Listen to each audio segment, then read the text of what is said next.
Sahabat Secua, siapa yang tak kenal pecatur Indonesia, yakni Susanto Megaranto. Ia lahir di Indramayu, Jawa Barat, 8 Oktober 1987 dan saat ini berusia 33 tahun.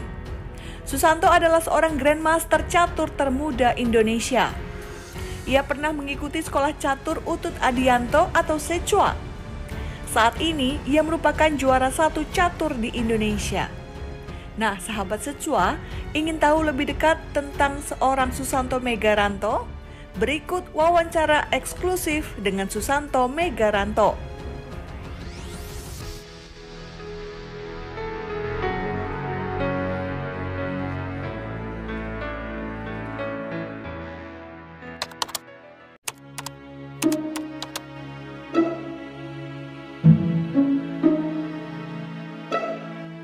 Perkenalan dari pertama kali bisa catur itu dari bapak saya sendiri. Waktu itu di kampung Indramayu, kan saya asalnya di Indramayu. Di Indramayu juga di kampungnya banget tuh, di desa Tempel waktu itu. Karena bisa suka catur, waktu itu ada tetangga bisa main catur di bawah umur saya. Waktu itu kan umur saya sekitar umur 7 tahun lah. Nah di bawahnya mungkin umur 6 tahun atau 5 tahun, tapi dia bisa main catur. Nah kan saya lihat, kan bapak saya kan hobi catur, jadi ngeliat-liat main catur kayak gitu. Jadi ada anak kecil, lebih kecil kok dia bisa main catur. Akhirnya minta diajarin, akhirnya dibeli sama bapak saya pertama kali catur tuh. Pak, harganya 4.000 ya, saya ingat tuh. Harganya masih 4.000. Ya catur zaman dulu lah kayak gitu, masih catur kampung. Ya mulai dari situ ya udah diajarin sama bapak, karena bapak saya juga beruntungnya itu hobi catur juga. Jadi ya tiap hari hampir latihan catur sama bapak sih. Alam, nggak ada pakai teori. Kalau udah di sini kan teori udah di Jakarta. Sebelumnya nggak ada teori sama sekali, asal jalan aja, ada nggak pakai teori, permainan.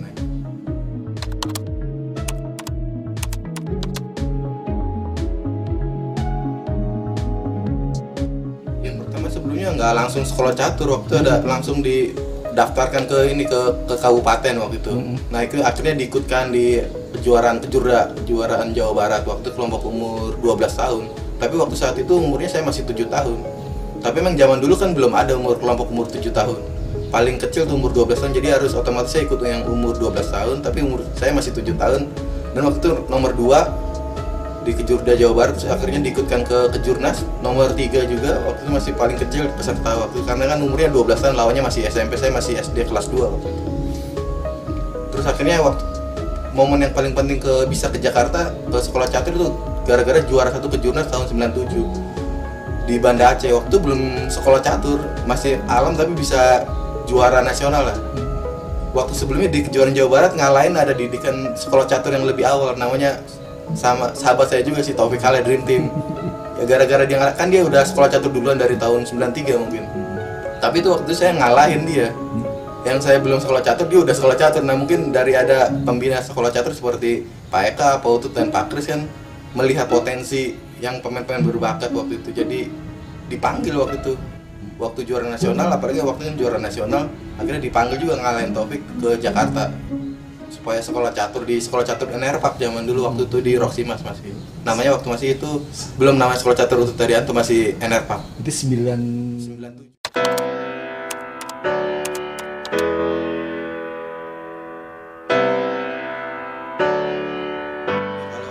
Sangat penting kan, karena sekolah catur mengajarkan ada beberapa hal seperti teori yang sebelumnya belum diketahui sama saya sebelumnya di kampung, yang mungkin asal jalan aja nggak pakai teori lagi. Ternyata kalau setelah dipelajari lebih rumit lagi catur kan. Kalau lihat dari sekilas mungkin ya, kalau lihat catur langkahnya itu aja, nggak lihat secara lebih dalam lagi lebih sulit karena ada teori, ada beberapa taktik, macam-macam pelajaran di sekolah catur.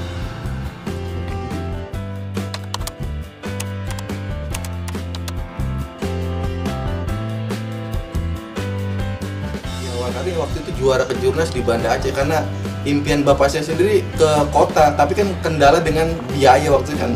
Saya susah kondisinya, keluarga saya kondisi susah, nggak punya apa-apa, nggak mungkin ke Jakarta harus biaya lebih banyak kan.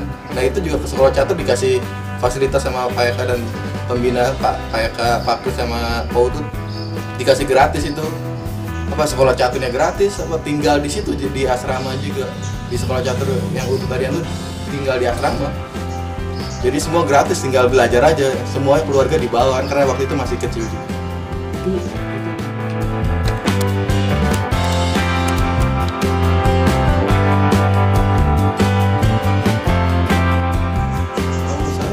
pendidikannya ya berjenjang, karena kan dia nggak berhenti. Kalau misalnya latihan sendiri alam, dia kadang ada rasa malesnya kan. Misalnya kalau udah di sekolah catur udah otomatis setiap hari, memang harus setiap hari latihan catur, harusnya nggak boleh berhenti sedikit pun tiap harinya gitu.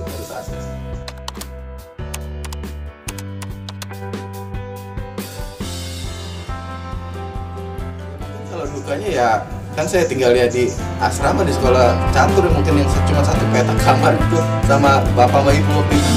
Kadang kan kakak saya waktu itu kerja di Jakarta, main kan ya sempit lah otomatis. Ya mungkin ya itu aja, tapi ya nggak sebanding rasa terima kasihnya saya ke sekolah catur, karena kan semua dibiayain semua kan. Ya mungkin sukanya ya karena udah dikasih fasilitas semua, nggak ada. Biasanya kalau sekarang perlu biaya privat atau apa, itu udah dikasih fasilitas semua, latihan, belajar apa aja bebas semua, sama sekolah dibiayain juga sama semuanya, sampai nginep kan dibuat asrama, sampai makan semua udah gratis semua.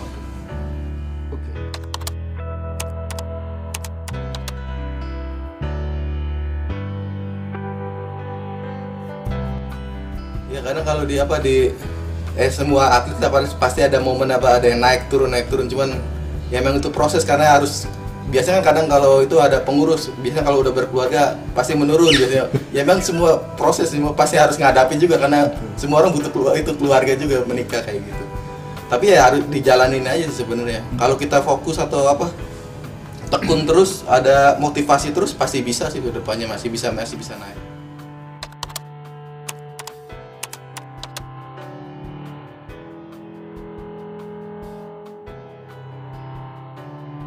Kalau Pak Eka kan karena dia emang bener-bener dia yang punya kan sekolah catur Nerpak, ya emang udah semua pengorbanan dia hanya untuk catur, jiwanya untuk catur, karena dia nggak mikirin lagi biaya apa yang dia dikeluarin berapa miliar, puluhan miliar juga, karena emang cintanya untuk catur. Mungkin ya sekolah catur mungkin tidak terlalu menguntungkan, tapi dia tidak memikirkan karena emang jiwanya udah ke catur. Yang penting anak-anak yang didikannya prestasi ke tingkat dunia, itu aja udah lebih seneng dia dari semua apapun yang dari materi, misalnya ada materi bagi dia. Putut? Kalau Putut ya sekaligus mentor saja, pelatih juga kan, dari kecil didikannya sama Putut. Otomatis dia dididik terus sampai saya udah menjadi grandmaster juga kan dari kecil. Memang tiap hari dia latihan dari jauh, rumahnya di Pondok Cabe waktu itu, sampai rela-rela ke sekolah catur tiap hari dari jam 8 sampai jam 6 sore waktu itu latihannya full. Waktu sempat beliau belum sibuk sampai DPR, waktu itu belum jadi anggota DPR. Jadi emang pengorbanannya ya cukup tinggi juga buat saya, karena kan dia melatih dari pagi sampai malam itu. Pak Kris? Kalau Pak Kris sendiri ya emang hampir setiap turnamen ke internasional pasti selalu sama Pak Kris, hampir terus. Mungkin ya sekitar 80% atau 70% lah sama dia kalau keluar negeri, karena emang dia manajer ya paling yang bisa ngayomin ya atlet-atlet yang buat keluar negeri, misalnya perhatiannya, misalnya kayak pola makan, pola tidur, atau pola makannya gimana, semua diajarkan sama beliau.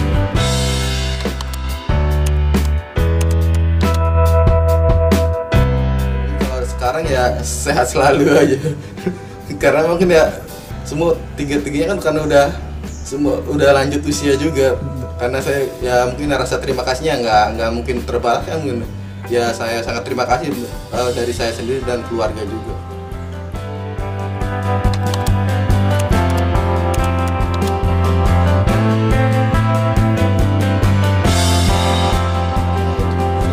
Banyak bangun untuk anak-anak di daerah belajar juga, kan sekarang ada online juga.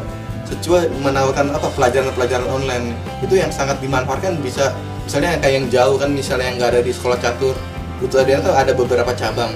Mungkin kalau yang di daerah luar pulau mungkin lebih susah kan cara belajar, tapi sekarang lebih dimudahkan dengan online juga, karena bisa dengan latihan online juga bisa bergabung ke sekolah catur Utut Adianto.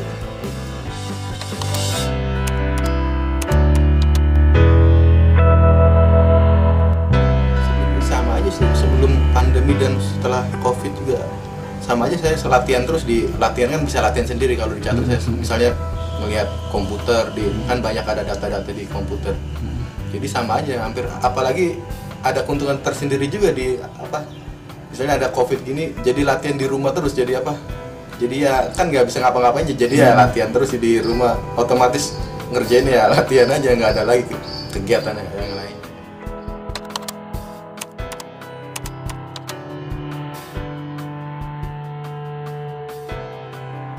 Ya mungkin karena ya kayak kondisi saat ini ya mungkin online satu-satunya jalan untuk turnamen yang paling bagus saat ini. Mungkin kalau udah offline mungkin ada pilihan juga offline juga. Lebih baik sih sebenarnya offline, karena di online mungkin ya ada faktor-faktor kayak misalnya jaringan, kalau masalah mungkin jaringan atau misalnya cheating, ada kadang kecurangan juga, kadang ada beberapa juga. Si beda soalnya kan karena secara hadap-hadapan kan ada rasa mental juga, berhadapan secara langsung kan. Kalau di online kan beda karena apa, lihat di komputer mungkin perbedaannya itu mungkin secara mental mungkin yang paling menonjol gitu.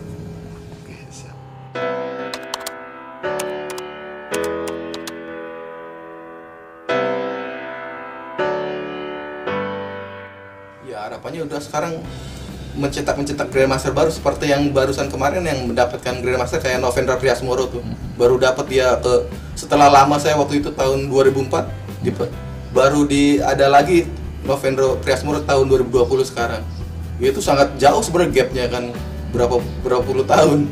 Nah mungkin kedepannya harusnya lebih, mungkin ya sekitar 2 tahun atau 3 tahun harus ada game-game baru seperti ada yang udah mendekati Saint Vincent yang International Master dan Joseph Taher. Mungkin lebih mendekati untuk menjadi Grandmaster baru. Prestasi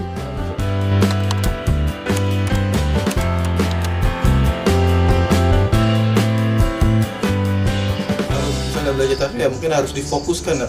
Kadang emang pengorbanannya Pak, bermain waktu masih kecil kan Pak, nggak ada, emang bermain sama anak-anak yang sebaya tuh hilang mungkin. Terus sama juga sekolah kadang ada pengorbanan juga sih, emang jarang masuk jadi otomatis karena banyak turnamen ya. Tapi emang itu kehidupannya di catur emang harus bisa milih lah salah satu yang mana yang mau diprioritaskan. hampir semua olahraga seperti itu. Iya, emang harus ada pengorbanan. Apa yang